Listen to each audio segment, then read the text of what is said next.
got to help our teenagers. We got to help our kids especially to be able to debate the major life issues, the political issues and the social issues and the religious issues and the spiritual issues and the nutritional issues and the economic issues and all of the rest of the issues that are valuable for us to build the kind of equities we want. You got to get yourself ready. And one of the ways you got to get ready is not just physical and not just spiritual. You got to get ready mentally. And this is where Shof went to work on me, to be ready mentally, to develop the philosophy and also be able to defend your virtues and your values. Let's go through it. You need a good library. Shof got me started on my library. Here's one of the books he recommended. Think and Grow Rich by Napoleon Hill. Think and Grow Rich. Shof said to me, doesn't that book and title intrigue you? Think and Grow Rich. Don't you have to read that book? Think and Grow Rich. I said, yes, sir. By Napoleon Hill. I went and found that book in a used bookstore. That's where I had to start. In a used bookstore. I paid less than 50 cents for it. I've still got it. It's one of the rare hardback covers. Think and Grow Rich by Napoleon Hill. Wow, Shof was right. Get a library started. It'll change your life. Any home over $200,000 has got a library. Why do you suppose that is? Wouldn't that make you curious? How come every home over $200,000 has got a library?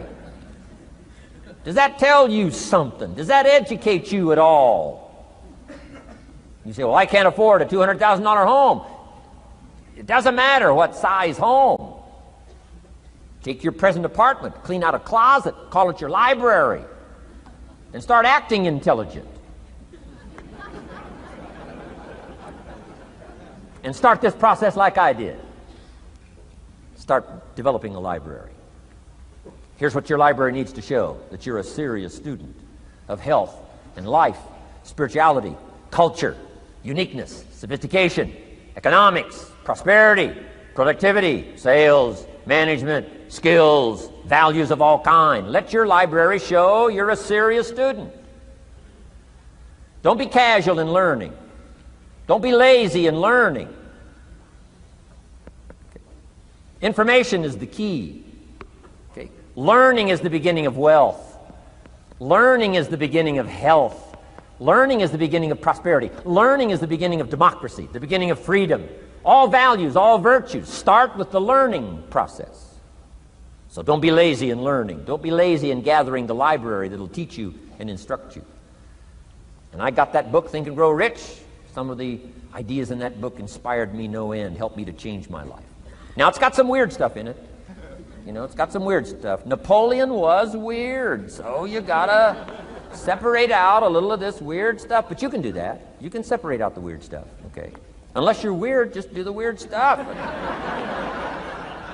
Anyway, remember, don't be a follower, be a student. That's the key to all books. Don't be a follower, be a student. Okay. Another book he recommended. Help Me Become Financially Independent. We're going to cover that before we finish this afternoon. The book was entitled The Richest Man in Babylon. The Richest Man in Babylon by George Clason, C-L-A-S-O-N. This little book, The Richest Man in Babylon, I use it as a textbook teaching teenagers how to be rich by 40, living in America. 35 if you're extra bright. Much sooner if you find a unique opportunity. I got rich by the time I was 31, didn't wait till 35. If you find a unique opportunity. So we'll get into that after we come back from our next break. Richest Man in Babylon. Get your library started. Here are some key sections to put in your library called mental food. In fact, we call it food for thought. It's so important to nourish the mind, not just the body, but nourish the mind. Key phrase. Now it needs to be well balanced. You can't live on mental candy. Somebody says, well, I just read this positive stuff. That's too second grade. You've got to get out of second grade. You can't just be inspired. You've got to be taught. You can't just be inspired. You've got to be educated. Key. Here's a good book. It's called How to Read a Book. Good title. How to Read a Book by Mortimer Adler.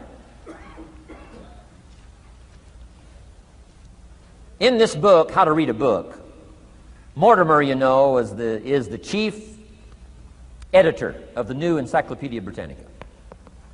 A good set of books, right, to have in your library. The Encyclopedia Britannica, chief editor, Mortimer Adler. He's in his 80s. He's still active, still writing books. I've got several of his books. The 6 Great Ideas, a lot of books. Mortimer Adler. But he wrote this book, How to Read a Book. Now, in this book, How to Read a Book, not only does he give you some good suggestions on how to get the most out of a book. It's one thing to read it, it's another thing to get the best out of it. He'll give you some techniques on how to get the best out of a book. It's very good. But here's what's also in his book, How to Read a Book, a list of what he calls the best writings ever written. The best writings ever written. I've used it as a centerpiece for my library. So I'm just asking you, take a look. If it suits you, fine. If it doesn't suit you, hey, keep looking till you find something to suit you. But well balanced. Let me give you some of that balance. Number one, history. We've all got to have a sense of history. American history, national history, international history, family history, political history. We all need a sense of history. Shortest history lesson. Opportunity mixed with difficulty. No matter how far back you go, 1,000 years ago, 2,000 years ago, 3,000, 4,000 years ago, I'm telling you, it all reads the same. Once you understand the thread that it isn't going to change, then what's going to change for my life? Answer, looks like I'm going to have to change. History helps us to understand how it is, what there is to work with, seed, soil, sunshine, rain, and what human beings have done with it in the past. And how many of them have, like I did by age 25, they have messed up. That's what history's for. Be a good student of history. Here's a good book, Lessons of History by Durant. Lessons of History by Durant. This little book is only 100 pages, but I'm telling you, it's so well written, you'll be intrigued, as I was. This little book, Lessons of History by Durant.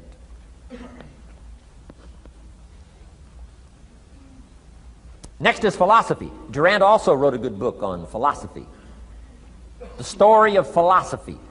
It's got a good rundown of the key philosophers of the last several hundred years, what they taught and some of the lives they lived. You might find it a little difficult, but hey, you can't just read the easy stuff. Key phrase to add here in parentheses, don't just read the easy stuff. You won't grow. You won't change. You won't develop. Tackle the more difficult stuff.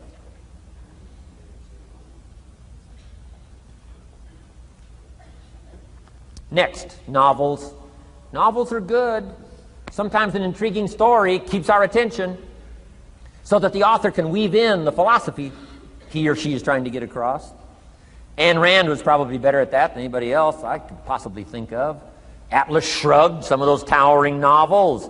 The novel kept us intrigued, but guess what she was doing all the time? Feeding us her philosophy, feeding us her philosophy. Now, whether you agreed with her philosophy or not, you had to admit she was really good at getting it out there, weaving it through the story, in the dialogue and in the speeches and in the text. Fabulous. Novels. Novels are good. Now, here's a little personal advice. Skip the trash. I mean, you know. Someone says, well, sometimes you can find something valuable in a trashy novel. I wouldn't go through it to find it. You can find a crust of bread in a garbage can, but I wouldn't go through it. Number one, you don't need the reputation. So, not enough time to read the brilliant stuff, the good stuff. Skip the trash, really. My personal advice on personal development, becoming more valuable than you are. Key. Next is biographies and autobiographies, the stories of successful people, unsuccessful people. There's some dramatic stuff, right? Over the last 100 years, it's been written, biographies and autobiographies. Here's one of the best, the Bible. The Bible is a unique book because it's got a list of human stories on one side of the ledger, another list of human stories on the other side of the ledger. One's called examples, and the other's called warnings. And here's what we've got to have on biographies and autobiographies, both warnings and examples. In the Bible, the examples. The Bible says, look at these people's lives, follow them. Follow their philosophy, follow their advice. Then we got the warnings. Right? Don't do what these people did. They messed up their life and threw their life away. Vitally important, both sides of the scenario. Now, if your life story ever gets in one of those books, make sure they use it as an example, not a warning.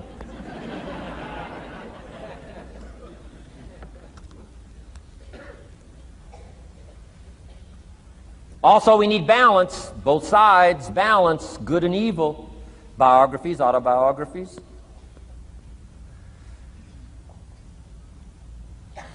You need a book on Gandhi. You need a book on Hitler. One to illustrate how high a human being can go, and the other one to illustrate what? How low and despicable a human being can become. We need both sides of the scenario. Next, accounting. Got to have a little, at least primary view of accounting. Kids have got to start learning the difference between a debit and a credit.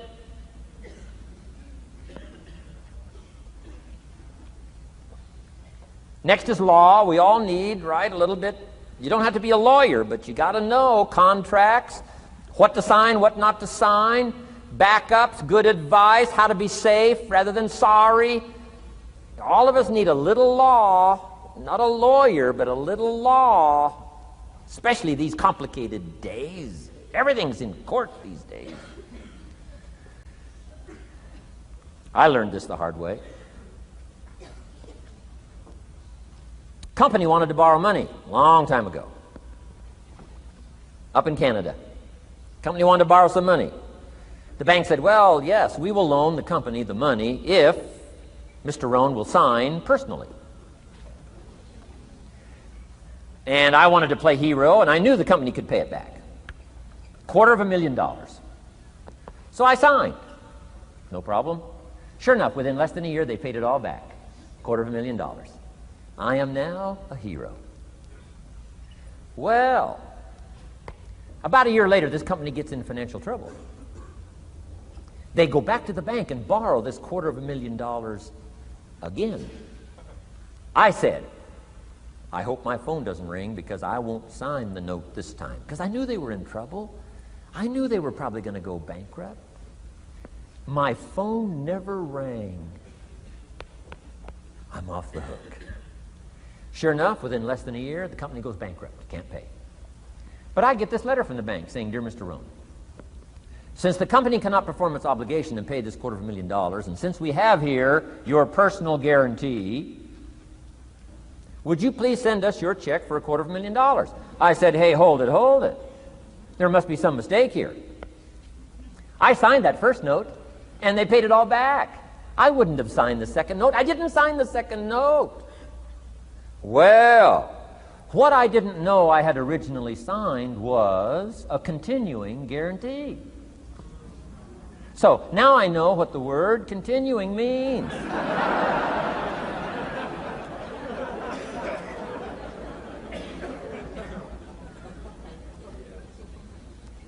I'm asking you to study a little law, know what to sign, know how to defend yourself, right?